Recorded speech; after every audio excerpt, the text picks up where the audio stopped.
Welcome everyone. क्या हाल चाल है आप सभी लोगों के। तो लेकर आ गए हैं मार्च 2023 का केमिस्ट्री का पेपर अपने महाराष्ट्र बोर्ड का। तो यही एक पेपर रह रहा था 2022, 2023, 2024 सारे पेपर सब अपलोडेड हो गए हैं 6 बजे। तो जरूर जाके देखिएगा। एक सवा घंटे में सारी वीडियोस पूरा आपका पेपर डिस्कशन मिल जाएगा आपको। बढ़िया से आप पढ़ाई लिखाई कर सकते हैं। ज्यादा आपका टाइम भी नहीं यूटिलाइज होगा। तो काफी चीजें जो है रिटन फॉर्म में होती हैं जिससे अच्छा खासा मदद मिलेगी। काफी चीजें डेप्थ में भी एक्सप्लेन करी जाती हैं। तो आपको पूरा पूरा पेपर यहाँ पर मिल रहा है। तो दोस्तों के साथ शेयर करते रहिए। और इसके बाद एमएसटी सीईटी से रिलेटेड कंटेंट अपलोड किया जाएगा। तो उसके लिए बने रहिएगा। और एग्जाम के बाद यहाँ पे जरूर आइएगा। यहाँ पे कोई ना कोई कंटेंट अपलोड है। वैसे ऑलरेडी लास्ट ईयर हमने एमआरपी सीरीज निकाली थी जो काफी अच्छी चली थी हमारी। तो एमआरपी सीरीज को भी आप जरूर जाके देख सकते हैं जब आपको एमएसटी सीईटी की तैयारी करनी हो। तो दोस्तों के साथ शेयर करते रहिए, पढ़ाई लिखाई करते रहिए। तो स्टार्ट करते हैं हम आज का हमारा पेपर। स्टार्ट करते हैं पहले सेक्शन के पहले क्वेश्चन के पहले पार्ट के साथ। The relation between radius of sphere and edge length in body centred cubic lattice. तो बॉडी सेंटर में क्या होता है, एक हमारे पास सेंटर पे होता है बॉडी के, कौन, एटम, और एक कॉर्नर पे होता है। तो कॉर्नर वाला और बॉडी सेंटर वाले आपस में टच कर रहे होते हैं। तो आपका कुछ रिलेशन इस तरीके का बनता है कि यहाँ पर आपका क्यूब ये शुरू हो जाता है बेसिकली यहाँ से। तो हाफ जो है बहुत ज्यादा खराब बना है, मुझे भी बहुत बुरा लग रहा है। तो एक बार मैं जल्दी से थोड़ा साफ सुथरा बनाने की करता हूँ कोशिश। तो ये कुछ साफ सुथरा लग रहा है ये, हाँ। तो आप कुछ ऐसा देख सकते हैं, ये क्या है, बॉडी सेंटर पे है। क्यूब पता है ना 3D में क्या होता है। तो डायगोनल जो होता है क्यूब का, उसकी वैल्यू होती है √3a। यहाँ पे क्योंकि यहाँ पे तो √3a/2 हो गया। किसके इक्वल है ये आर, या 2r के।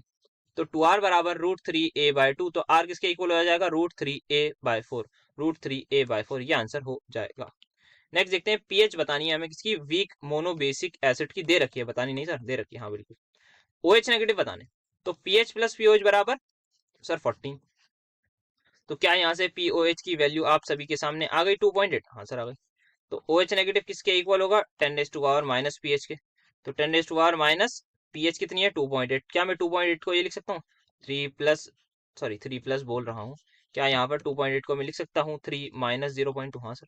तो क्या अब यहाँ पे एक्सपोनेंट्स की प्रॉपर्टी से लिख सकता हूँ 10⁻³ इंटू 10⁻³ हाँ सर, ये माइनस ब्रैकेट ओपन होगा तो 10⁻³ माइनस का, और ये प्लस हो जाएगा। तो ये एक्सपोनेंट्स की प्रॉपर्टी लगा दी। तो अब हमें पता है, मुझे बताइए log 0.3 क्या हो सर, log 2 होता है 0.3। तो कोई भी लॉग में मैं कुछ वैल्यू रखूं और मुझे चाहिए अब 0.2, तो क्या log 2 से छोटी आएगी, सॉरी 2 से छोटी आएगी। log 2 होता है 0.3। अगर मैंने 2 से छोटी वैल्यू रखी, कुछ भी हो सकता है 1.5, 1.4, तो क्या वो 0.3 से छोटी आएगी, ध्यान से लीजिए। तो इसका मतलब जो भी मेरा ये है क्या सर, जितना भी आपका 10⁻0.2 है ये 2 से छोटा होगा, 1 पॉइंट समथिंग होगा। तो 1 पॉइंट समथिंग इंटू 10⁻³ आना चाहिए, जो कि एक ही ऑप्शन में, that is option number A. तो 1.5 ही होगा ये। नेक्स्ट बढ़ते हैं, यहाँ पर हमें बताना है कि कौन सा करेक्ट रिप्रेजेंट करता है first law for first rate law equation for first order. तो हमें पता है इनिशियली अगर मैं देखूं ए गिव मी बी प्लस सी से जाते हैं। तो इनिशियली प्रेशर होगा पी आई, इनका जीरो, फाइनली कुछ हो जाएगा पी आई माइनस एक्स, ये एक्स ये एक्स। तो यहाँ से क्या मैं टोटल प्रेशर निकाल लूँ, हाँ सर निकाल लीजिए। तो इस पर मान रहा हूँ मैं पी टोटल इस पी किसके इक्वल है, P i minus x plus x plus x के। तो एक्स एक्स कैंसिल गया, जो पी आ गया वो आ रहा है पी आई माइनस एक्स के, प्लस एक्स के सॉरी, क्योंकि एक्स एक्स एक्स है। तो एक्स की वैल्यू क्या आ गई यहाँ से, पी माइनस पी आई आ गई ना, ये इधर चला गया। तो अब क्या करना है, k t is equal to 2.303 log of initial pressure p i, final pressure p i minus x. तो एक्स की वैल्यू क्या है ये, तो पी, और ये माइनस का हो जाएगा प्लस पी आई। तो 2 pi - p डिनोमिनेटर में, 2 pi - p डिनोमिनेटर में, ये आंसर हो जाएगा। समझ में आया, टी नीचे आ जाएगा, सॉरी के नीचे हाँ टी नीचे आ जाएगा। Next we have to tell the spin only magnetic moment of Mn2 positive, number of unpaired electron 5। Mu की वैल्यू आप निकालेंगे √35, दैट इज 5.9 समथिंग आएगी। तो ऑप्शन नंबर बी। जल्दी से आगे बढ़ते हैं। नेक्स्ट करेक्ट फॉर्मूला बताना है किसका, एक कॉम्प्लेक्स है tetra amine dibromo platinum 4 bromide. तो यहाँ पे लिखने की करते हैं कोशिश। तो टेट्रा एमीन मतलब 4 एमीन, डाइब्रोमो मतलब 2 Br, और क्या है प्लेटिनम 4, तो पीटी है, इसकी ऑक्सीडेशन स्टेट 4 है। आओ निकालते हैं इस पर चार्ज। तो अगर यहाँ पे ऑक्सीडेशन स्टेट इसकी है +4, इसका कॉन्ट्रीब्यूशन 0, 2 ब्रोमीन का -2, तो बाहर नेट चार्ज क्या आ जाएगा +2। बाहर अगर +2 है तो Br क्या है 1 नेगेटिव होता है। तो क्रिस क्रॉस जैसे ही मैं करूंगा तो Br2 नहीं हो जाएगा, हाँ सर Br2 हो जाएगा। तो पीटी NH3 होल चार Br2, और बाहर भी Br2, बाहर भी Br2। तो ये आई थिंक ये आपको हो जाएगा, है ना, यही होगा सर डाइब्रोमो। 4 आपके वो गए और बाहर Br2 आ गए। यहाँ पे देखेंगे एक ब्रोमो, यहाँ पे 2 ब्रोमो, यहाँ पे चार्ज कम है, यहाँ पे एक ब्रोमीन है, यहाँ भी एक ब्रोमीन है, तो आंसर हो जाएगा। नेक्स्ट बात करें अलाइलिक हैलाइड, तो अलाइलिक और विनाइलिक की बहुत बार बातचीत हो चुकी है। तो अलाइलिक हैलाइड ये होता है हमारे पास CH2 डबल बॉन्ड नहीं होता सर, ये तो आपने विनाइलिक हैलाइड टिक कर दिया, बिल्कुल सही बोला आपने। ये होता है हमारा allylic halide. CH double bond CH के बराबर वाले कार्बन को बोलते हैं अलाइलिक कार्बन, उस पर जो भी ग्रुप लगाओ उसी का नाम आगे लिख देते हैं allylic halogen, allylic alcohol and so on. Next बात करें LiLH4 की रिएक्शन करा रहे हैं, तो LiLH4 खतरनाक रिड्यूसिंग एजेंट होता है, वो सबको रिड्यूस कर देता है एक्सेप्ट एल्कीन को। तो एल्कीन यहाँ रिड्यूस नहीं होगी, एल्कोहल बन जाएगा कौन, एल्डिहाइड, तो एल्कोहल बन जाएगा एल्डिहाइड, तो ऑप्शन हो जाएगा भी। यहाँ पर इन्होंने ऑक्सीडाइज करा दिया, यहाँ पर एल्कीन को भी रिड्यूस करा दिया दोनों में, तो ये दोनों गलत हो गए। नेक्स्ट बात करें ओजोनोलिसिस ऑफ 2,3 डाइमिथाइल ब्यूट 2 इन, तो 2,3 डाइमिथाइल ब्यूट 2 इन की रिडक्टिव ओजोनोलिसिस करानी, क्योंकि जिंक डस्ट वगैरह से रिएक्शन करा रहे हैं, तो क्या बन जाएगा एसीटोन, एसीटोन एसीटोन हमारे पास फाइनल बन जाएगा, तो ऑप्शन सी हो जाएगा। जल्दी से आगे बढ़ते हैं। Next we have to tell glycosidic linkage present in maltose, that is alpha 1,4 glycosidic linkage होता है।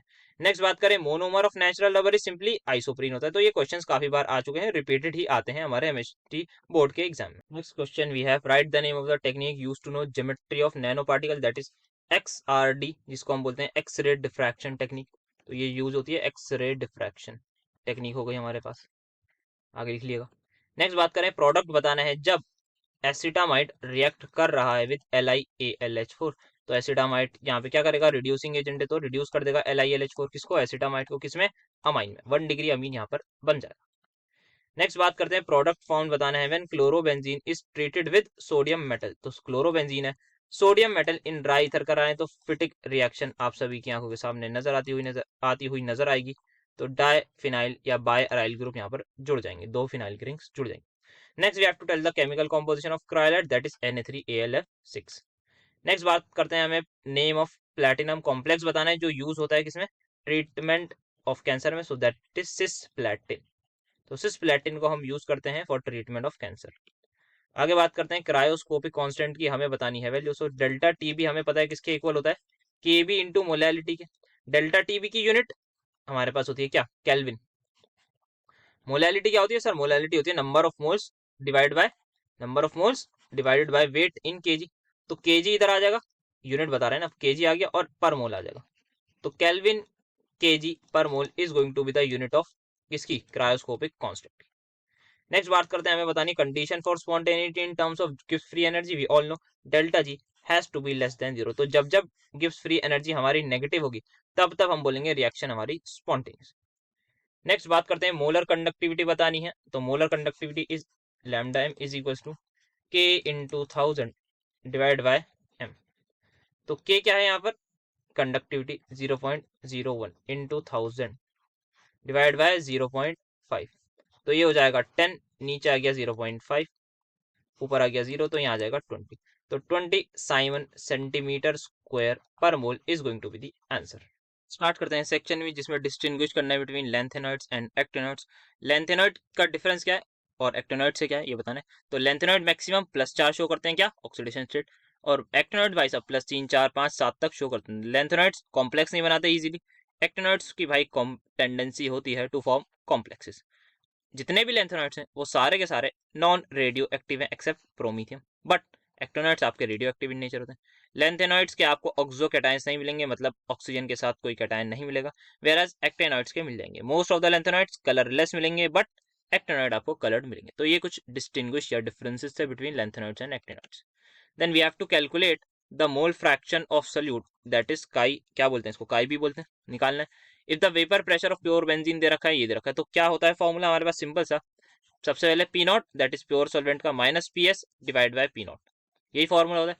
P naught is pure solvent का कितना है, that is 640 minus solute vapour pressure of solution, solution का है 600 डिवाइड बाय 640 आ जाएगा, तो आ जाएगा ये 40/660, तो इसको कैंसिल करेंगे तो 1/16 आ जाएगा, तो लगभग आपका आ जाएगा 0.0625। नेक्स्ट आगे बढ़ते हैं। ग्रीन केमिस्ट्री के हमें डिफाइन करनी है क्या होती है, तो ग्रीन केमिस्ट्री क्या है हमारे पास, सिंपल यूज ऑफ केमिस्ट्री है for pollution prevention by environmentally conscious design of chemical products.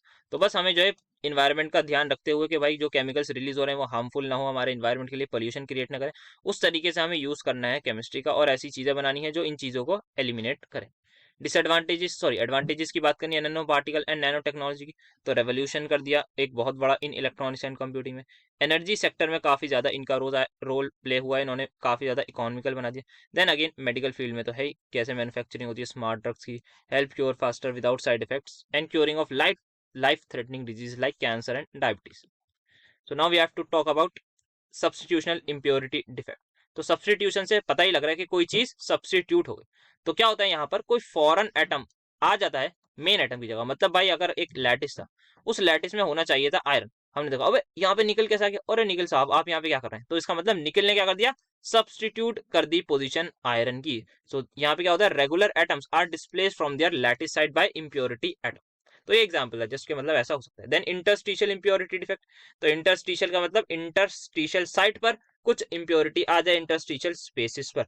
जैसे कि example in steel, iron occupies normal lattice site. तो आयरन जो है, जब स्टील बात करते हैं क्या, एक एलॉय है आयरन और कार्बन का, तो आयरन नॉर्मल लैटिस साइट जो है वो ऑक्यूपाई करता है, बट जो कार्बन है वो आ जाता है कहाँ, इंटरस्टिशियल स्पेसिस पर। ठीक है, तो ये बुक की डेफिनेशन है आपकी।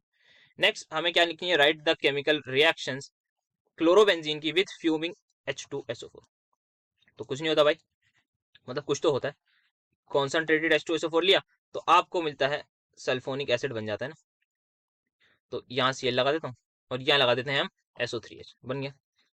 नेक्स्ट क्या करना है, इथाइल ब्रोमाइड की रिएक्शन करानी है, किससे, सिल्वर एसिटेट से। तो इथाइल ब्रोमाइड यही होता है सर, ब्रोमाइड नहीं सर, आपने क्लोराइड बना दिया, हाँ बेटा। तो ब्रोमाइड ये होता है, इसकी रिएक्शन करानी है किससे, CH3COO नेगेटिव Ag पॉजिटिव से, और क्या बन जाएगा, C2H5O COO CH3, बन गया आपका इथाइल एसिटेट, बन गया ना, हाँ सर बन गया, अच्छी बात है। नेक्स्ट हमें बात करनी है, डिफाइन करना है एसिडिक बफर सोल्यूशन। तो एसिडिक बफर सोल्यूशन की अगर हम बात करें, a solution containing a weak acid, acidic buffer में क्या होता है, वीक एसिड और उसी की सॉल्ट विद स्ट्रॉन्ग बेस को हम बोलते हैं एसिडिक बफर। जैसे कि एग्जांपल के तौर पर बात कर सकते हैं CH3COOH and CH3COO negative Na positive. ठीक है, अब relationship between solubility and solubility product हमें बताना है PbI2। तो PbI2 की अगर हम बात करें तो ये आ जाएगा Pb2 plus plus 2I negative.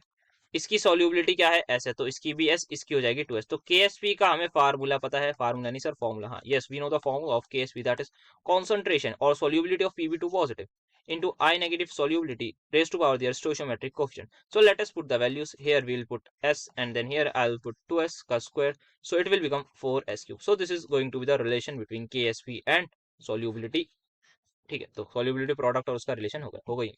Next आगे बात करते हैं क्या करना है, action of the following reagent on ethyl amine की बात करनी है। तो इथाइल अमीन हमारे पास क्या है, CH3 CH2 NH2 होता है, यस सर।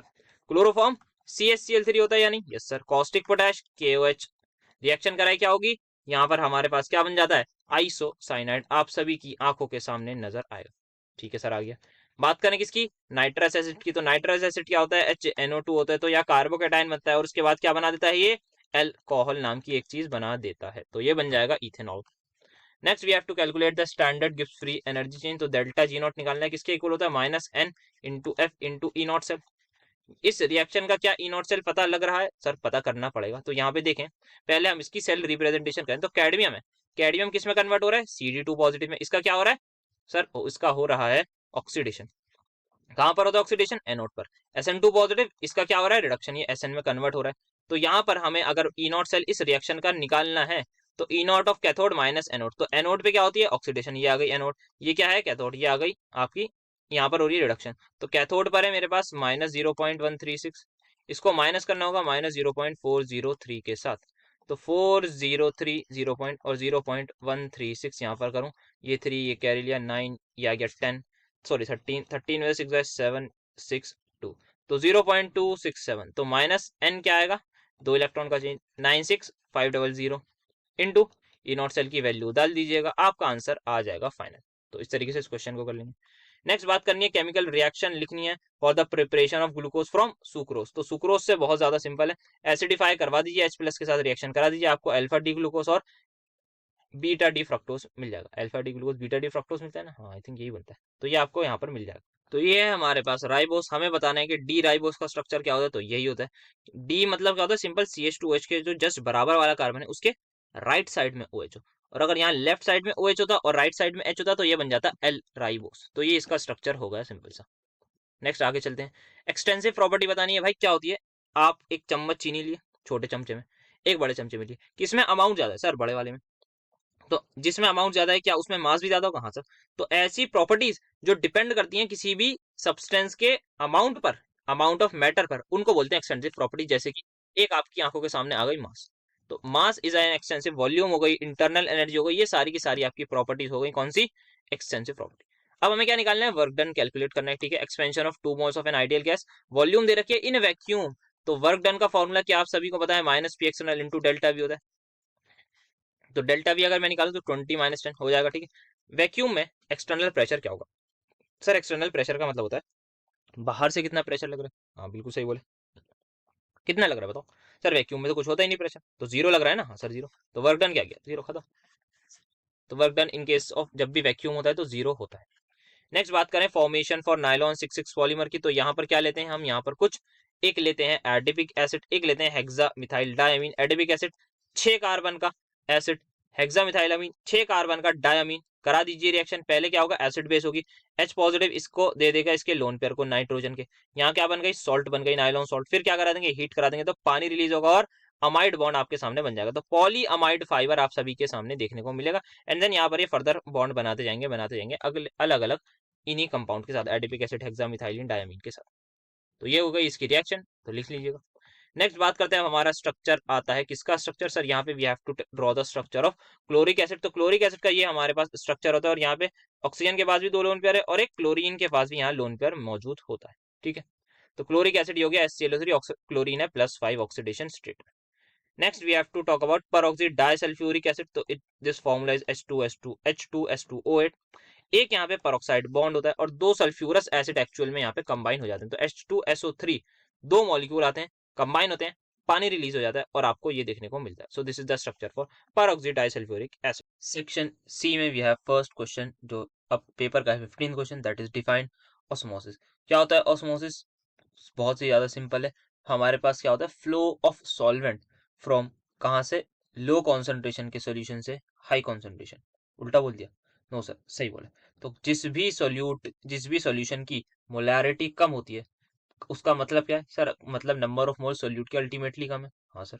तो अगर नंबर ऑफ मोल सोल्यूट के कम है तो वी कैन से कि ओवरऑल जो है वो कहीं ना कहीं सॉल्वेंट ज्यादा है, रिस्पेक्टिव में, एक दूसरे के रिस्पेक्टिव में बात कर रहे हैं। तो इसी वजह से अगर सॉल्वेंट वहां पर थोड़ा ज्यादा होता है तो उस जगह फ्लो हो जाता है हमारा सॉल्वेंट जहां पर क्या हो? जहां पर सॉल्वेंट कम हो, रिस्पेक्ट में। जैसे कि अगर कोई 0.5 मोलर है तो 1 मोलर वाले सोल्यूशन में फ्लो आपको देखने को मिलेगा। तो यहाँ आप देख सकते हैं मेरा सोल्यूशन एंड या फिर प्योर सॉल्वेंट और two solutions of different concentration are separated by a semi permeable membrane, the solvent molecules pass through the membrane। तो ये सिंपल सी डेफिनेशन हुई। Now next we have to determine the molar mass of non volatile solute by elevation of boiling point। तो delta TB किसके equal होता है? Molality into के B के। Molality किसके इक्वल होती है? नंबर ऑफ मोल्स किसके? सोल्यूट के divide by weight of solvent in KG. तो वेट ऑफ सॉल्वेंट को मैं W लिख रहा हूँ खाली, और इसको या फिर W2 कर लेते हैं क्योंकि अभी इसमें और बाइफरकेट करना होगा ना। तो इंटू 1000 कर देता हूँ क्योंकि मैं इसको ग्राम में ले रहा हूँ और केबी को एज इट इज लेने देता हूँ। तो number of moles of solute किसके इक्वल है? Given weight divide by molecular weight के। तो यहाँ से हमें क्या निकालना है? M निकालना है यहाँ से। तो W1/M इंटू W2 इंटू 1000 मतलब 1000 is equals to KV. So the delta TB क्या निकालना है हमें? मोलर मास सोल्यूट का निकालना है। तो मोलर मास जिसको हम M लिखते हैं is equals to W1/W2 into KB upon delta TB into 1000। तो ये हमारे पास आ जाएगा इसका मोलर मास, ठीक है। हो गया, आगे चलते हैं। Next we have to convert ethyl alcohol into ethyl acetate. Ethyl alcohol ये रहा, इसको कन्वर्ट करना है किसमें? इथाइल एसिटेट में। भाई सिंपल रिएक्शन करवा दीजिए, एसिटिक एसिड, जिस रिएक्शन को हम बोलते हैं एस्टेरिफिकेशन रिएक्शन। तो ये आपका प्रोडक्ट बन जाएगा which is an ester. Clear है? बहुत सिंपल है सर। सेकंड बात करें बेंजीन को, नहीं सर फिनॉल को कन्वर्ट कर दीजिए बेंजीन में। तो फिनॉल को अगर बेंजीन में कन्वर्ट कराना है इसका मतलब यहाँ से O हटाना है, और O को खाने वाला एक ही इंसान है दैट इज जिंक, जिसको हम ऑक्सीजन स्कैवेंजर भी बोलते हैं। तो जिंक डस्ट से रिएक्शन कराई, हमें मिल जाएगा benzene. Next di ethyl ether की रिएक्शन करानी है, किससे? नहीं सर, रिएक्शन नहीं करानी, आपको उसको कन्वर्ट करना है इथाइल क्लोराइड में। जी बेटा, आपने एकदम सही बताया मुझे, थैंक यू आपका। तो यहाँ पर इसको कन्वर्ट करना है किसमें? इथाइल क्लोराइड में। तो कैसे होगा सर? PCl5 से रिएक्शन करा दीजिए, जैसे कि आपने खुद ही लिख कर लाए। तो यहाँ पर आप देख सकते हैं PCl5 से रिएक्शन कराऊंगा तो इसी के मुझे 2 मोल मिल जाएंगे और साथ में POCl3 as a by product मिलेगा। बढ़ते हैं आगे। एक वीक मोनो बेसिक एसिड है, अच्छा एक एसिड है, मैं मान लेता हूँ होगा भाई H। वो क्या हो रहा है? डिसोशिएट हो रहा है H पॉजिटिव और A नेगेटिव में, क्योंकि वीक है तो मुझे इक्विलिब्रियम का साइन लगाना पड़ेगा। उसका मुझे अल्फा दे रखा है 10%, जब कॉन्सेंट्रेशन क्या है? 0.05 मोलर। हमें क्या निकालना है? परसेंटेज, मतलब इसको मैं अल्फा 1 बोल दूं तो मुझे अल्फा 2 निकालना है, क्या होगा? जब कॉन्सेंट्रेशन, जिसको मैं C2 बोल रहा हूँ, वो है मेरी ये। मुझे एक बात बताइए, डिसोसिएशन कांस्टेंट क्या होता है? सर डिसोसिएशन कांस्टेंट वही होता है जो कांस्टेंट होता है एक तरीके का इक्विलिब्रियम कांस्टेंट। तो वो किस पर डिपेंड करेगा? सिर्फ और सिर्फ टेम्परेचर पर। तो Ka इस रिएक्शन का क्या होगा? C1 alpha 1 square. और इसी रिएक्शन का जो Ka होगा वो भी सेम होगा, that is C2 alpha square. तो यहाँ पर मैं इक्वेट कर सकता हूँ इन दोनों को, तो 0.05 इंटू अल्फा क्या हो जाएगा ये परसेंटेज में, तो ये हो जाएगा 0.1, मतलब 10⁻⁻1 का square is equal to alpha 2 alpha का स्क्वायर निकालना है, ठीक है, इंटू 0.15 आ गया। हाँ वैसे आ गया। तो इसको मल्टीप्लाई, इसको कट कर देता हूँ, 3 से जाता हुआ नजर आ रहा है? हाँ सर आ रहा है बिल्कुल। तो अल्फा स्क्वायर आपका इक्वल आ रहा है 10⁻⁻1 का स्क्वायर डिवाइड बाय 3 के। हाँ जी। तो अल्फा लगभग कितना आ जाएगा सर? अल्फा लगभग आ जाएगा आपका, नीचे आ रहा है √3, ऊपर आ रहा है 10⁻⁻, व्हाट सर? ऊपर आ रहा है 10⁻⁻1। जब मैं इसका रूट लूंगा तो आप इसको एक्जैक्टली कैलकुलेट करें, तो रैशनलाइज कर देता हूँ, तो नीचे हो जाएगा 3, ऊपर आ जाएगा 1.73, 1.73। तो इसको जरा कैलकुलेट करेंगे तो उससे बंदा ये आ जाएगा 0.5, ठीक है। तो 15 और 2 इधर आ जाएगा, तो जाएगा 0.58, लगभग लगभग 0.58। तो आई थिंक अल्फा जो है आपका, जब आप परसेंटेज अल्फा निकालेंगे, so that will approximately come out as 5.8%। तो जैसे ही हमने कॉन्सेंट्रेशन बढ़ाई, ऑब्वियस सी बात है अल्फा कम हो जाएगा, कम डिसोशिएट होगा। डाइल्यूशन में डिसोशिएशन बढ़ती है ना। हाँ sir. Next we have to explain dehydrohalogenation of 2 chlorobutane. ये रहा मेरा 2 क्लोरोब्यूटेन, इसकी मुझे रिएक्शन करानी है किससे? अल्कोहलिक के से। तो मैं क्या करा रहा हूँ? डीहाइड्रोहेलोजिनेशन। ना यहाँ पर क्या होता है आपको, क्या ये अल्कोहलिक KOH जो है, एक हाइड्रोजन अल्फा कार्बन ये है, एक अल्फा कार्बन ये है, सॉरी ये है बीटा कार्बन। अल्फा कार्बन हमारे पास ये अल्फा के बराबर में होते हैं बीटा, तो यहाँ पर जो है ये दोनों बीटा कार्बन है। तो अब यहाँ पे बीटा कार्बन से हमें हाइड्रोजन निकालने हैं, तो क्या करें? तो यहाँ पर एल्कोहलिक जो बेस है उसके पास 2 ऑप्शन है, या तो ये हाइड्रोजन निकाल ले या तो इन दोनों में से कोई एक निकाल ले, दोनों बातें सेम होंगी। तो अगर ये नंबर 1 वाला हाइड्रोजन निकालेगा तो मेरी एल्कीन ये बनेगी, बिल्कुल बनेगी सर। प्लस अगर ये नंबर 2 वाला निकालेगा तो ये बनेगी। अब कौन सी एल्कीन मेजर प्रोडक्ट होगी वो हमें बताना है, that is we will tell through the help of hyper conjugation. तो ये कार्बन, इसके बराबर में ये अल्फा कार्बन, इसके बराबर में ये अल्फा कार्बन, इस अल्फे पर जितने हाइड्रोजन वो अल्फा हाइड्रोजन, तो यहाँ पे 6 अल्फा हाइड्रोजन आ गए, और यहाँ पे 1 2 2 अल्फा हाइड्रोजन आ गए। तो 2 अल्फा हाइड्रोजन 6 अल्फा हाइड्रोजन हो गए। कौन सी एल्कीन स्टेबल? ये वाली, तो ये आ जाएगी मेजर। तो you guys can also right the mechanism के यहाँ पर ये Cl है। क्या होता है इसमें मैकेनिज्म में? RO नेगेटिव जो है एल्कोहलिक के है ना, तो यहाँ पे आप ये को पता होगा ये अल्कोहल में कराते हैं रिएक्शन। तो RO नेगेटिव जो एनायन होता है वो क्या करेगा? इस पे अटैक करना चाहेगा, तो क्या होगा? एक ट्रांजिशन स्टेट बनती है। तो let me just draw that transition state. तो क्या होता है? ये वाला बॉन्ड टूटने लगता है। जैसे ये वाला बॉन्ड टूटने लगता है वैसे ये वाला बॉन्ड बनने लगता है। और जैसे ही ये वाला बॉन्ड टूट रहा है, ऑन द अदर एंड ये बॉन्ड बन रहा है, और ये वाला आपका टूट रहा है Cl वाला। तो सब कुछ, सारे bond breaking, bond formation same time पे होती है, और इसको एक ट्रांजिशन स्टेट बन जाती है, एंड फाइनली आपको मिल जाएगा ये प्रोडक्ट, ठीक है। ये मिल जाएगा, एंड आप इस वाले के लिए भी कर सकते हैं, मैकेनिज्म लिख सकते हैं। नेक्स्ट बात करते हैं use and environmental effect of CFC। CFC मतलब क्लोरोफ्लोरोकार्बन। यूज होते हैं as refrigerants, use as refrigerants in fridge और AC में तो इनका काफी ज्यादा यूज होता है। Then blowing agents in making foams and packaging material. और इसी यूज की वजह से ये ओजोन लेयर डिप्लीशन में बहुत बड़ा रोल प्ले कर रहा है। Regular large inhalation of freons results in, अच्छा फ्रियोन्स कहते हैं हम CFCs को, breathing problems, organ damage, loss of consciousness. तो इन चीजों का ध्यान रखते हैं, तो दैट्स वाई अब ये CFCs का काफी ज्यादा यूज कम कर दिया गया है। नेक्स्ट आगे बढ़ते हैं। 200 मिलीमोल, अच्छा 200 मिलीमोल 2000 मिलीमोल, तो नंबर ऑफ मोल भाई सीधे सीधे 2 लिखो ना, क्या 2000 लिख रहा हूँ? नंबर ऑफ मोल्स 2 आ गए of an ideal gas expanded isothermally and reversibly from 20 litre to 30 litre at इतना degree temperature, calculate the work. तो वर्क डन का फॉर्मूला है -N/R/T इंटू 2.3003 कर लूँ तो अच्छा लगेगा आपको भी हमें भी। Log of V2 V final by V initial, तो इज इक्वल्स टू माइनस, क्या करूँ 2.303 को एज इट इज लिख देता हूँ, 2 को एज इट इज लिख देता हूँ। आर की वैल्यू इन्होंने 8.314 बोली है, बट मैं जो है ना जनरली अप्रोक्सीमेट कैलकुलेशन करता हूँ, मतलब बहुत ऊपर नीचे नहीं आएगा, पॉइंट का फर्क आएगा। मैं 25/3 लेता हूँ, इससे कैलकुलेशन ना थोड़ी इजी हो जाती है। एमसीक्यूज में तो बहुत मदद आती है इस चीज से, कि आप आर की वैल्यू अगर आपको जूल पर केल्विन पर मोल में लेनी है ना, तो आप 25/3 रख दिए। तो V2 क्या है 30, V1 क्या है 20, इससे ये आ गया आपका 100, तो ये आ गया 50, 50 इंटू 100। तो यहाँ आप देख सकते हैं -2.303 को मैं 230 कर देता हूँ 100 से, इंटू 50, लॉग ऑफ, इसको कर दीजिए log 3 माइनस log 2। तो log 3 क्या है सर, log 3 आपका 0.48, log 2 होता है लगभग 0.3, तो यहाँ पे आ जाएगा 0.18, तो -233 इतना इंटू 50 इंटू 0.18 आ जाएगा, और आंसर जो भी आएगा वो जूल में रिपोर्ट कर दीजिएगा। बहुत सिंपल सा न्यूमेरिकल सा होगा सॉल्व।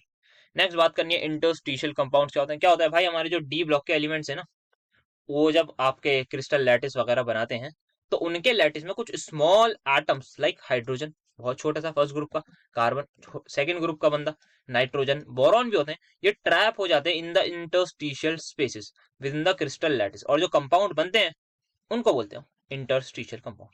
जैसे कि sometimes sulphides and oxides are also trapped, तो समटाइम जो है भाई ऑक्साइड और सल्फाइड भी आपको देखने को मिलेगी ट्रैप्ड हुई हुई।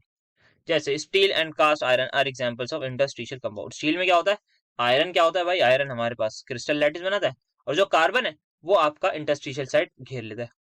Then due to the presence of carbon the malleability and ductility of iron is reduced while its tenacity increase। Next हमें बात करनी है क्लासिफिकेशन ऑफ अलॉयज की, फेरस और नॉन फेरस में कर सकते हैं। फेरस अलॉयज में क्या होता है, atoms of other elements distributed randomly in atoms of iron in the mixture. तो फेरस अलॉय में क्या होते हैं, अलग एलिमेंट अदर देन आयरन, वो आयरन के एटम में मिक्स हो जाता है। As percentage of iron is more, तो परसेंटेज आयरन की मोर होती है, तो दैट्स वाई हम उनको बोलते हैं कि भाई वो फेरस अलॉयज हैं। जैसे कि nickel steel, chromium steel, stainless steel, all steels have 2% carbon. अब बात करें नॉन फेरस एलॉयज की, तो they are found by mixing atoms of transition metal other than iron. तो हमारे पास other than iron with a non transition element, तो यहां पर हम क्या चूज करते हैं, यहां पर हम देखते हैं कि भाई अदर देन आयरन को पकड़ेंगे और ट्रांजिशन मेटल के साथ कुछ ना कुछ एलॉय बनाएंगे। एग्जाम्पल ब्रास, जो किसका एलॉय है, कॉपर एंड जिंक का। और यहाँ इन्होंने क्या लिखा है, नॉन ट्रांजिशन, तो कॉपर एक ट्रांजिशन एलिमेंट है, जिंक एक ट्रांजिशन एलिमेंट नहीं है। प्रेजेंट वो डी ब्लॉक में, बट वो ट्रांजिशन एलिमेंट नहीं है, बिकॉज वो जो है वो +2 में हो, ग्राउंड स्टेट में हो, हमेशा D10 में रहता है। जिंक, कैडमियम, मरकरी, ये तीनों ट्रांजिशन एलिमेंट नहीं कंसिडर किए जाते। तो ferrous and non ferrous alloys are of industrial importance होती है भाई इनकी। बात करनी है हमें किसकी, लेवल डायग्राम बनाना है H2O2 का, तो बहुत ही ज्यादा अच्छे तरीके से आप ये बना सकते हैं। ड्रॉ आपके सामने है, आपकी बुक में, बुक का डायग्राम है। तो H2O2 फ्यूल सेल, ये क्या है, the fuel is hydrogen gas, इसमें फ्यूल जो होती है वो हाइड्रोजन गैस होती है ऑब्वियसली। और ऑक्सीजन क्या होती है, ऑक्सीडाइजिंग एजेंट होती है, तो यहाँ पे अल्टीमेटली वाटर मिलता है ना, तो ऑक्सीडाइज ही करा रहे होते हैं हम कहीं ना कहीं। तो ये हमारे पास ऑक्सीडेशन रिएक्शन होती है। The energy of the combustion of hydrogen, जो भी एनर्जी रिलीज होती है किसमें, हाइड्रोजन को कंबशन, हाइड्रोजन के कंबशन कराने में, वो कन्वर्ट हो जाती है इलेक्ट्रिकल एनर्जी में, और उसी का हमारे पास सेल यूज होता है। बात करें एप्लीकेशंस की, are use on experimental basis, automobiles में हम इसको कहीं ना कहीं अभी यूज कर रहे हैं। Use for electrical power in the space programme, तो अपोलो स्पेस प्रोग्राम में भी ये फ्यूल सेल यूज किया गया था, तो ये इसकी एप्लीकेशन हो गई। नेक्स्ट एक्सप्लेन करना है हमें COF6 3 नेगेटिव की बहुत सारी चीजें, आइए सारी चीजें कर लेते हैं। तो आयरन के बाद आता है कोबाल्ट। कोबाल्ट +3 में मैं डायरेक्टली लिख रहा हूँ, एटॉमिक नंबर 27 होता है। आर्गन आ गई इसकी क्लोजेस्ट नोबल गैस 18 पर। देन उसके बाद सर, उसके बाद जो है वो 3D6 और 4s0 होगा। 3D7 और 4s2 होना चाहिए था इसका, ठीक है, बट नहीं है। क्यों नहीं है, क्योंकि सर 3 इलेक्ट्रॉन चलेगा। सही बात है, बिल्कुल सही बात। बनाते हैं आइए इसका ऑर्बिटल डायग्राम। तो ये मैंने इसका ऑर्बिटल डायग्राम बनाया, 1 2 3 4 5 6, ठीक है। अब F नेगेटिव जो फ्लोराइड है वो क्या है सर, ये एक वीक फील्ड लिगेंड, सब मानते हैं इस बात को, तो क्या पेयरिंग होंगी, देयर इज नो पेयरिंग। बढ़िया सर। बहुत अच्छी तरीके से, इसी रफ्तार से नहीं, ऐसे ही आगे बढ़ते रहिए। तो अब यहाँ पे मैं 4s0 लिख सकता हूँ, यस सर, खाली पड़ा हुआ है। क्या 4p0 खाली पड़ा है? हाँ सर, तो बना दूं 3 डब्बे। क्या 4d0 भी खाली है? हाँ सर, 1 2 3 हो गए 5, हाँ सर। तो क्या होगा, जो फ्लोराइड आयन है वो आपका लोन पेयर देगा। लोन पेयर ही तो देगा, लिगेंड ने क्या काम है, लोन पेयर डोनेट करेगा कहाँ पे, डब्बों में, किसके, जो भी उसको मिलेगा। तो यहाँ पे कितने फ्लोराइड हैं सर? 6 फ्लोराइड। तो देख के बताइए कौन कौन से ऑर्बिटल यूज हुए। तो 1s 3p और 2d, और डी कौन से बाहर वाले, तो sp3d2 हो गई इसकी हाइब्रिडाइजेशन। मैग्नेटिक प्रॉपर्टीज आप सभी को दिख रही हो, कितने अनपेयर्ड इलेक्ट्रॉन? 4। तो ये क्या है, पैरामैग्नेटिक। इनर है कि आउटर? सर यहाँ पे आउटर डी ऑर्बिटल यूज हो रहा है, तो ये क्या हो गया, outer orbital complex. Next geometry की बात करें तो 6 पर क्या होता है, ऑक्टाहेड्रल। तो ये आपके आ गए सारे, जो जो पूछा गई थी वो चीजें बता। नेक्स्ट बात करनी है सूडो फर्स्ट ऑर्डर रिएक्शन की। भाई ऐसी रिएक्शन होती है जो लगता है कि उसका जो काइनेटिक्स है वो फर्स्ट ऑर्डर के अलावा second order, third order, basically higher than first order होना चाहिए था, बट वो फर्स्ट ऑर्डर ही फॉलो कर रही होती है। तो उनका क्या देखा था भाई, एक्सपेक्टेड तो था कि इनका जो काइनेटिक्स है वो हायर ऑर्डर का होना चाहिए था, but they actually follow the first order kinetics. जैसे कि एस्टेरिफिकेशन, एस्टर है हमारे पास, उसकी हम हाइड्रोलिसिस करा दें, तब आपको ऐसे को देखने को मिलता है। सर ऐसा क्यों होता है? देखिए क्या होता है, तो यहाँ पर जो है ना वाटर बहुत एक्सेस में लेते हैं, वाटर को बहुत ज्यादा एक्सेस अमाउंट में लेते हैं। तो अगर मैंने माना कि इसका मैंने 1 मॉलिक्यूल लिया, तो मैंने इसके 100 मॉलिक्यूल लिए होंगे वाटर के। तो आपको पता है जब reaction T is equal to 0 पर, ये कंडीशन होगी। जब रिएक्शन कंप्लीट हो जाएगी तो इसका 1 मॉलिक्यूल पूरा डिसोशिएट या टूट जाएगा, किसमें, इसमें, that is alcohol and carboxylic acid में। हाँ सर। तो at t is equal to t पर इसका जो 1 था वो 0 बचा, और इसका जो 100 था वो 99 हो गया, 99 हो गया ना, एक ही कम। तो जो कॉन्सेंट्रेशन है किसकी, वाटर की, उसमें कितना कम है सर, उसमें जो चेंज आया वो एकदम नेग्लिजिबल है। चेंज जो है वो एकदम नेग्लिजिबल आया है। तो ये जैसे कि देख सकते हैं, ये रिएक्शन जो है लगा था कि भाई इस, अगर हम रेट लॉ लिखें इसके मुताबिक तो ये सेकंड ऑर्डर होनी चाहिए थी, बट फर्स्ट ऑर्डर कर रही है ये फॉलो। रीजन सिंपल सा है, वाटर जो है वो इतना लार्ज एक्सेस अमाउंट में लिया है कि चेंज इसकी कॉन्सेंट्रेशन में नेग्लिजिबल है कंपेयर टू इनिशियल वन, और इट्स कॉन्सेंट्रेशन रिमेन्स कांस्टेंट। तो वाटर की कॉन्सेंट्रेशन लगभग कांस्टेंट हो जाती है, और इसको हम बोल देते हैं के डैश के इक्वल। तो रेट लॉ हमारा जो है यहाँ पर आप लिख देते हैं के डैश, और के डैश इंटू के डबल डैश मिलके एक नया रेट कांस्टेंट बना देता है, दैट इज के। और ये आपका आ जाएगा CH3COO CH3। ठीक है।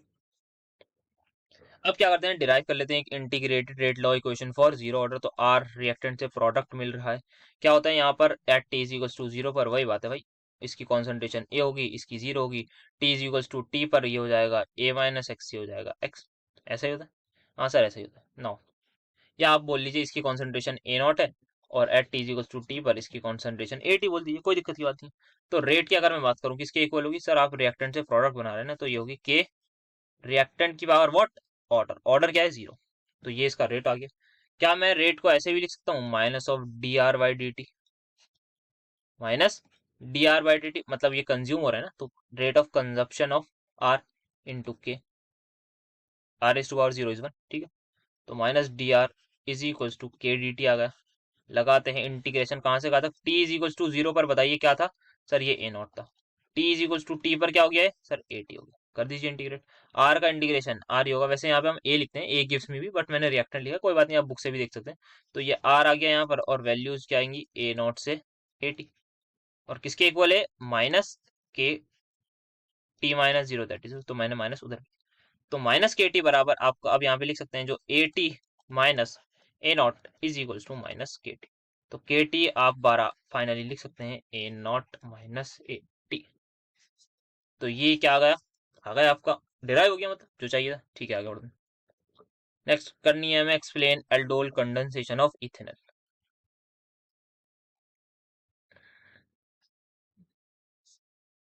लगाते हैं, सबसे पहला स्टेप क्या होता है, OH नेगेटिव का काम होता है, क्या करते हैं, एसिड बेस रिएक्शन। यहाँ पर एक एसिडिक हाइड्रोजन है वो निकाल लेते हैं। सर आप इस हाइड्रोजन को कैसे एसिडिक कह रहे हैं, बेटा अभी बताते हैं।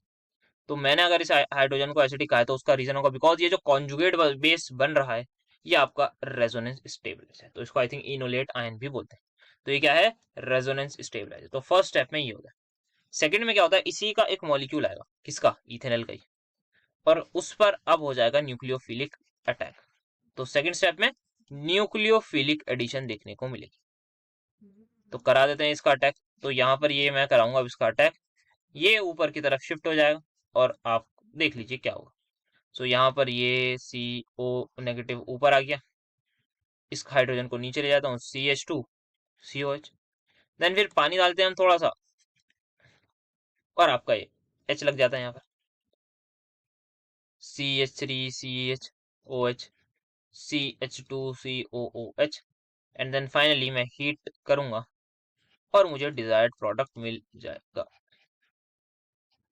तो हीट करने पर हमें फाइनली प्रोडक्ट मिल जाएगा, that is alpha beta unsaturated aldehyde और कीटोन। तो ये एक अल्फा बीटा अनसेचुरेटेड एल्डिहाइड। तो ये हमारी हो गई इसकी कंडेंसेशन। आप इसमें एक्सपेरिमेंट कर सकते हैं कि फर्स्ट स्टेप में बेस ने क्या करा, एसिडिक हाइड्रोजन को एक्सट्रैक्ट कर लिया। सेकंड स्टेप में न्यूक्लियोफिलिक अटैक हुआ किसका, दूसरे मॉलिक्यूल पर, इसी कॉन्जुगेट बेस का जो बना था एनायन। तीसरे में हमने पानी डाला एंड फाइनली हमने हीट करके अपना प्रोडक्ट बना लिया। आगे बात करते हैं एनोमलस बिहेवियर ऑफ ऑक्सीजन की with respect to in these properties. तो ऑक्सीजन क्या है, वो क्या शो करता है, एटॉमिसिटी उसकी अलग होती है। बाकी के पी ब्लॉक के एलिमेंट्स की बात करें तो जनरली जैसे कि ये P4 होता है, ये S8 में देखा जाता है, इनको बोलते हैं poly atomic molecules. But oxygen जो है वो डायटोमिक है। ऐसा क्यों है भाई, ऐसा इसीलिए है बिकॉज ऑक्सीजन जो है उसकी वो जो है O2 में डबल बॉन्ड बना के रहता है। तो ऑक्सीजन जो है वो स्ट्रॉन्ग पाई बॉन्ड बना सकता है, वेयर ये जो फॉस्फोरस सल्फर है ना, ये बड़े साइज के हो जाते हैं, तो इनका पाई बॉन्ड वीक बनता है। छोटा साइज है इंसान का अगर, तो वो बॉन्ड स्ट्रॉन्ग बना सकता है। बड़ा साइज जब हो जाता है ना, तो वो बॉन्ड वीक बनाता है। तो एक तो बॉन्ड वीक, ऊपर से पाई बॉन्ड और वीक होता है, सिग्मा से होता है ना, तो इसी वजह से यहाँ पे दिक्कत आ जाती है। तो ये पाई बॉन्ड नहीं प्रेफर करते, P4 एसिड, ये जो थर्ड पीरियड वाले लोग हैं ये प्रेफर नहीं करते। सो दैट्स वाई ऑक्सीजन ऐसे करते हैं। देन बात करें मैग्नेटिक प्रॉपर्टी की, तो हमें पता है MOT से मॉलिक्यूलर ऑर्बिटल थ्योरी से ऑक्सीजन पैरामैग्नेटिक आई थी। बाकी जो है वो डायमैग्नेटिक होती है। वैसे S2 भी हमारे पास पैरामैग्नेटिक होती है, बस S8 की बात करेंगे यहाँ पर। नेक्स्ट ऑक्सीडेशन स्टेट्स की बात करें तो ऑक्सीजन जो है -2 शो करता है मैक्सिमम केसेस में, -1 जब पेरोक्साइड लिंकेज हो, +2 और +1 जब हमारे पास जनरली फ्लोरीन एटम होता है तभी करता है। तो O2F2 और OF2 में ही ऑक्सीजन हमारा +1 और +2 शो करता है। और अदर जो है वो हमारे पास क्या करते हैं, और भी ज्यादा शो करते हैं। ऐसा इसीलिए क्योंकि बाकी लोग जो है वो थर्ड पीरियड के हैं, जितने भी थर्ड पीरियड के एलिमेंट है उनके पास वेकेंट 3D ऑर्बिटल होता है। फोर्थ पीरियड वालों के पास वेकेंट 4D होता है। बट ऑक्सीजन के पास ऑक्सीजन किसका है, सेकंड शेल का, तो उसमें 2D नाम की कोई चीज नहीं होती। हाँ सर नहीं होगी क्योंकि 2D एग्जिस्ट ही नहीं करता, तो होगी कैसे, बिल्कुल। तो जिसकी वजह से यहाँ पर वेकेंट D ऑर्बिटल नहीं होता और ऑक्सीजन ज्यादा ऑक्सीडेशन स्टेट, ज्यादा बॉन्ड नहीं बना सकता। नेक्स्ट बात करें कन्वर्जेंस की, तो एसिटिक एसिड को कन्वर्ट कर रहे हैं एसिटिक एनहाइड्राइड में, तो यहाँ पर क्या कर सकते हैं, हम दो मॉलिक्यूल्स लेंगे, P2O5 से डिहाइड्रेट करा देंगे। दो मॉलिक्यूल्स लेके P2O5 से करा देंगे डिहाइड्रेट। तो यहाँ पर मैं लिख रहा हूँ दो मॉलिक्यूल्स लिए P2O5 से करा दिए इसको डिहाइड्रेट। नेक्स्ट बात करते हैं एसिटिक एसिड को कन्वर्ट करना है हमें इथाइल एल्कोहल में। एसिटिक एसिड यही होता है, कन्वर्ट किस में करना है, CH3CH2OH में, मतलब LiLH। Then fourth, write name and structure of methyl phenyl amine. तो मिथाइल फिनाइल अमीन का स्ट्रक्चर सबसे पहले बनाते हैं, ये आ गया। इसका IUPAC नेम होता है, if I am not wrong, इसका IUPAC नेम एक तो होता है N methyl aniline, N methyl aniline, या एन मिथाइल बेंजीन अमीन इसका IUPAC नेम होता है, और एन मिथाइल बेंजीन अमीन।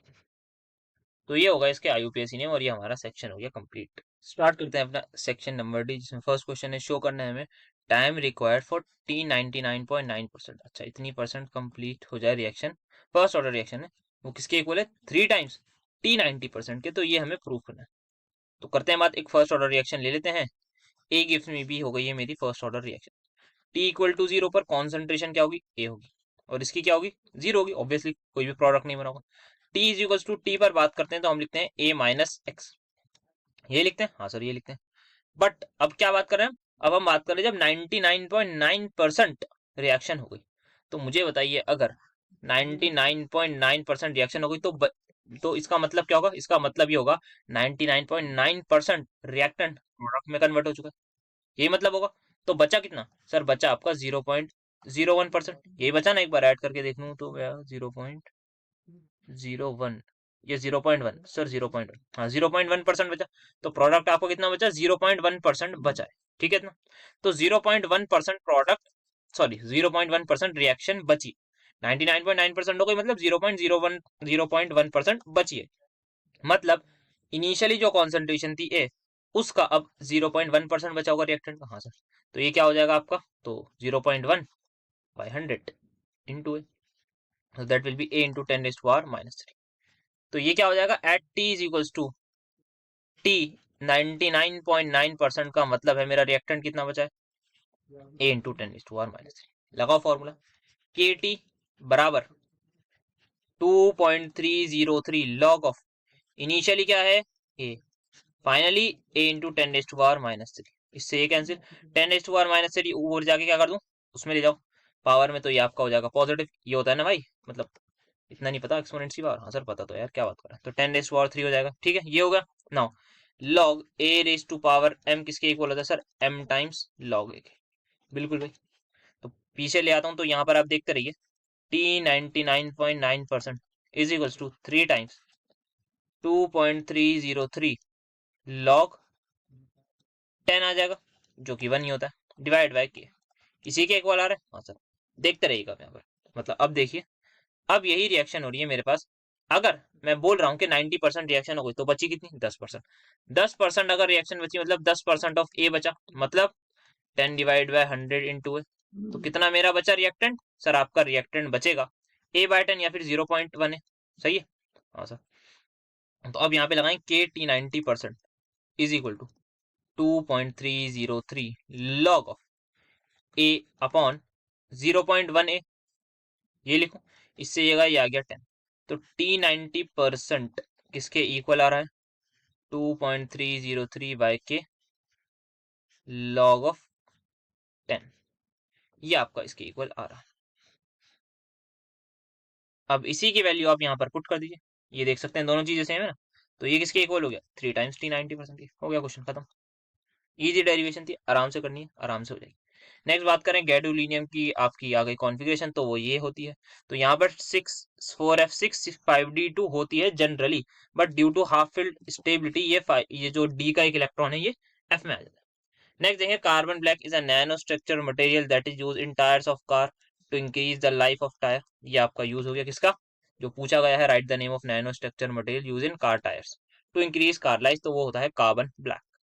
नेक्स्ट हमें डिराइव करना है एक relation between delta H and delta U for a gaseous reaction.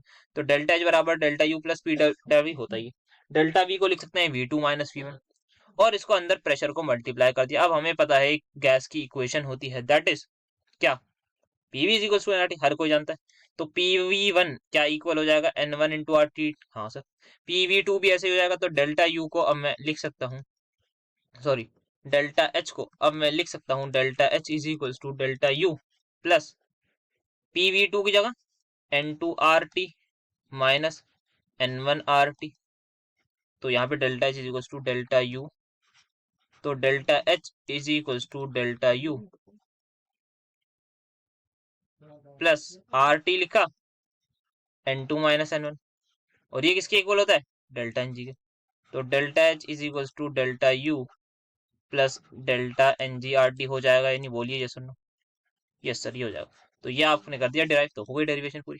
और delta n g is the change in gaseous force, delta n g is the change in gaseous force. Next we have to tell या define vulcanisation. तो vulcanisation क्या होता है, एक process होता है, जैसे ये लिंक एक जा रही है चेन पॉलीमर की, एक ये जा रही है, इन दोनों को आप बीच में ज्वाइन कर दें, कुछ चीज इंसर्ट कर दें, क्या कोई एलिमेंट कर दें, तो क्या होता है, process by which a network of cross link is introduce. ये आप देख सकते हैं, एक क्रॉस लिंक हमने इंट्रोड्यूस कर दिया है सल्फर का into an elastomer is called वोल्कनाइजेशन।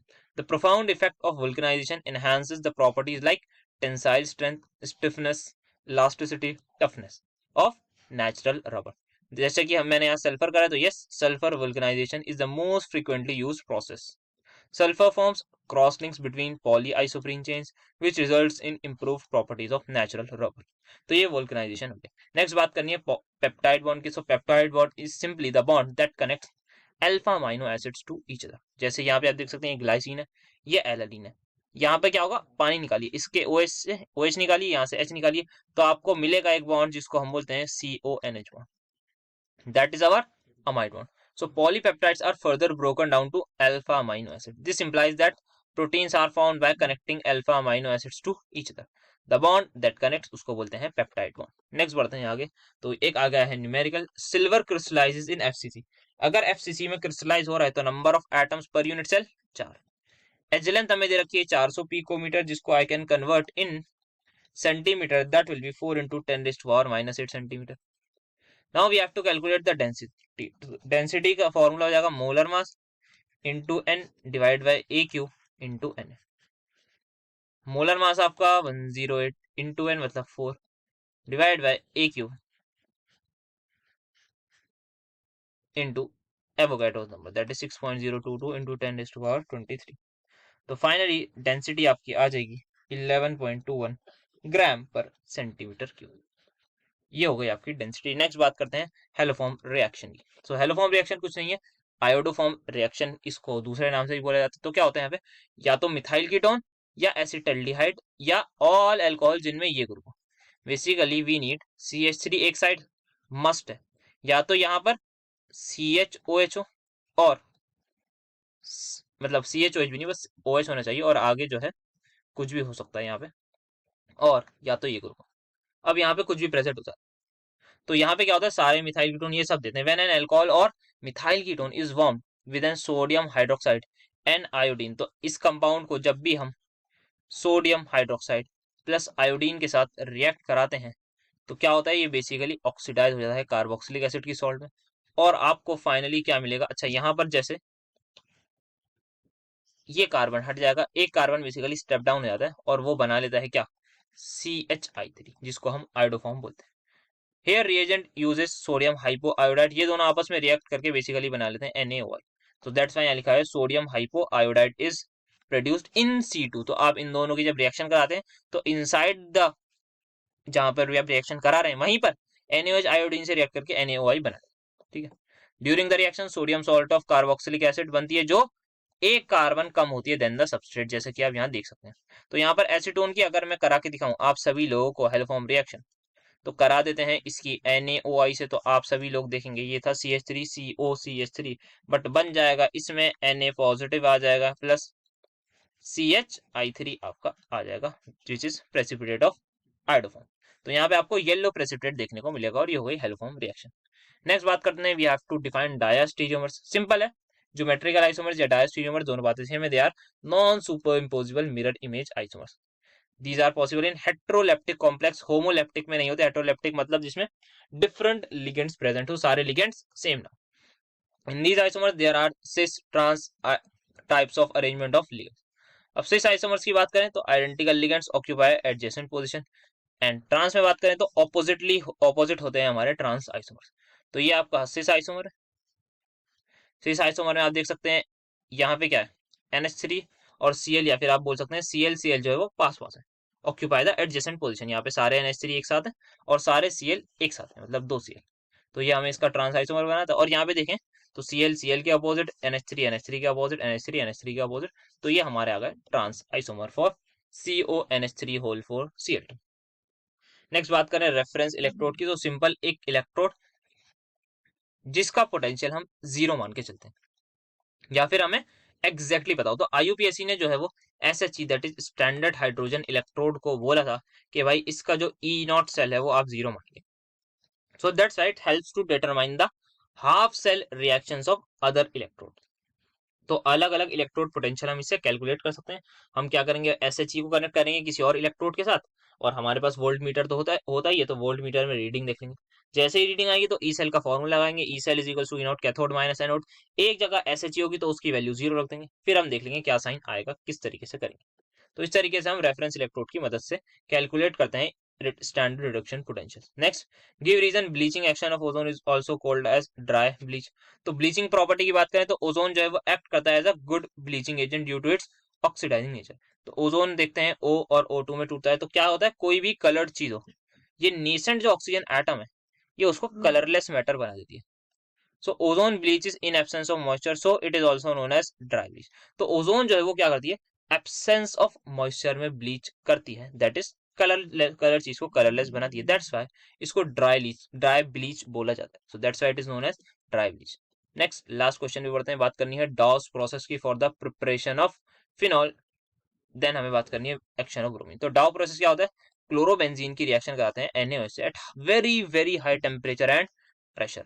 इतना हाई टेम्परेचर बिकॉज यहाँ पे इस पर अटैक होता है OH का नेगेटिव का, फिर देन बाद में जाके Cl निकालना है, तो यहाँ पे जो है ये जो Cl है रेजोनेंस में प्रेजेंट है, तो ये बॉन्ड को तोड़ना बहुत ज्यादा मुश्किल होता है। तो न्यूक्लियोफिलिक सब्सटीट्यूशन रिएक्शन यहाँ पर नेक्स्ट टू इम्पॉसिबल है, दैट्स वाई इतनी हाई हार्श कंडीशंस होती हैं। देन फाइनली यहाँ पर क्योंकि बेस यूज कर रहे हैं तो यहाँ पे हम फिनॉल बनाएंगे, बट फिनॉल जो है वो क्योंकि एक्सेस NaOH लेंगे तो NaOH के साथ रिएक्ट कर जाएगा, तो ये आपका बन जाएगा सोडियम फिनॉक्साइड, ठीक है। देन इसमें एसिडिफाई करके वापस फिनॉल तक पहुंच जाएंगे। So this is our Dow's process. Next बात करें ब्रोमीन वाटर की, तो यहाँ पे हम ब्रोमीन वाटर से जब रिएक्शन कराते हैं फिनॉल की, तो क्या होता है, बिकॉज ये पोलर सॉल्वेंट है, यहाँ पर जो है ये H+ लूज हो जाता है और ये फिनॉक्साइड आयन में कन्वर्ट हो जाएगा और ये बन जाता है हाईली एक्टिवेटिंग, जिसकी वजह से ट्राई ब्रोमो प्रोडक्ट मेजर मिलता है। तीनों जगह पर क्या लगता है, ब्रोमीन Br लगता है। नेक्स्ट बात करें गिव रीजन, हमें किसका देना है, group 16 elements have lower ionisation enthalpy compare to group 15 elements. तो देखते हैं group 16 elements across a period ionisation enthalpy क्या होती है, इंक्रीज होती है with increase of atomic number. क्यों होती है, this is due to the addition of electron in the same shell. बात करूं मैं किसी भी नाइट्रोजन और ऑक्सीजन की बात कर लूं, तो नाइट्रोजन की होती है 2s2 2p3, ऑक्सीजन की होती है 2s2 और 2p4। क्या आप बताना है, मैम ये बताना है कि जो 16 एलिमेंट्स हैं उनकी आयनाइजेशन एनर्जी कम होती है, जबकि किसकी होनी चाहिए थी, कम होनी चाहिए थी 15th वालों की। यही बोल रहे हैं, क्योंकि साइज हमारे पास क्या हो रहा है डिक्रीज, तो आयनाइजेशन एनर्जी होगी इंक्रीज। बट यहाँ पर देख सकते हैं आप, ये क्या है 2p3, मतलब ये क्या है, हाफ फिल्ड स्टेबिलिटी, और यहाँ पे कोई एज सच स्टेबिलिटी आपको देखने को नहीं मिलेगी, तो जिसकी वजह से यहाँ से इलेक्ट्रॉन निकालना बहुत ज्यादा मुश्किल होगा, क्योंकि अगर भाई मैं तो पहले से ही स्टेबल हूँ, मुझे आप क्यों अनस्टेबल करने पर लगे हुए आप, मैं हम इसे कुछ एनर्जी देंगे कि अगर नहीं छोड़ूंगा, और देंगे नहीं, फिर हमें एक्सीड करनी पड़ेगी ऑक्सीजन से, तब भी नहीं, फिर और एक्सीड करेंगे तब जाके चलो यार अब इतनी एनर्जी दे ही रहे हैं आप, तब ये एक इलेक्ट्रॉन लूज कर देगा। वैसे जब बात करें इसकी ऑक्सीजन वाले की, तो इसको तो भाई 2p3 में जाना ही है, एक इलेक्ट्रॉन लूज करके 2p3 में चला जाएगा, तो कहेगा भाई मुझे जो है स्टेबल स्टेट में चाहिए, तो आप मैं कम एनर्जी में मान जाऊंगा। तो दोनों रीजन होते हैं, एक ये कि 2p3 भाई स्टेबल है, हाफ फिल्ड स्टेबिलिटी को छोड़ के इसको अनस्टेबल बना रहे हैं। दूसरा, ऑक्सीजन जो है या 16 ग्रुप के जो भी एलिमेंट है वो unstable, sort of unstable position में थोड़ी, तो उसको स्टेबिलिटी मिल जाएगी, तो वो कम में मान जाएगा, और नाइट्रोजन वाला ज्यादा में भी नहीं मानेगा। तो इस तरीके से आप देख सकते हैं दोनों जो है वो ऊपर नीचे दोनों साइड से आपको देखने को मिलता है। So elements of group 16 have lower ionisation enthalpy, बात कर सकते हैं क्यों, extra half filled electronic configuration of p orbital in elements of group 15, तो ये इसका रीजन हो जाता है। Next last, write two uses of dioxygen, तो किस लिए इंपॉर्टेंट है भाई, रेस्पिरेशन के लिए। हर इंसान जानता है, अभी मैं जो बोल पा रहा हूँ, आप जो लोग वीडियो देख पा रहे हैं, किस वजह से, सिर्फ और सिर्फ डाइऑक्सीजन की वजह से। क्यों हम लोग सांस ले पा रहे हैं, बिकॉज डाइऑक्सीजन है, that's why. So it is used in the manufacture of steel. Then it is used in oxyacetylene flame for welding and cutting of metals. Oxygen cylinders काफी ज्यादा यूज होते होंगे, आपने सुना होगा कोविड के टाइम पे इनकी इंपॉर्टेंस कितनी रही थी। हाई एल्टीट्यूड पे जब जाते हैं लोग, तो वहाँ पे प्रेशर कम हो जाता है, तो वहाँ पर भी ऑक्सीजन सिलेंडर्स की जरूरत होती है। जैसे कि हाई माउंटेन्स पे जब ऊपर जाते हैं तो पार्शियल प्रेशर ऑक्सीजन का डिक्रीज हो जाता है, तो वहाँ पे सॉल्युबिलिटी कम हो जाती है ऑक्सीजन की, तो उसकी वजह से हमें ऑक्सीजन सिलेंडर लेके जानी पड़ते हैं। तो ये हमारे यूजेस हुआ ऑक्सीजन के। So that's it for today, इतना ही था आज के लेक्चर में। मिलते हैं आपसे आगे की वीडियोस में, देखते हैं आप कौन सा पेपर अपलोड करना चाहिए, तो बताइएगा आप कमेंट में क्या चीज़ आगे अपलोड करी जाए, तो उसी पर काम करेंगे। तो मिलेंगे आपसे एमएसटी सीटी के कंटेंट भी, तो जरूर बाकी बोर्ड से रिलेटेड भी कुछ चाहिए तो जरूर बताइए। तो thank you so much for attending my lecture.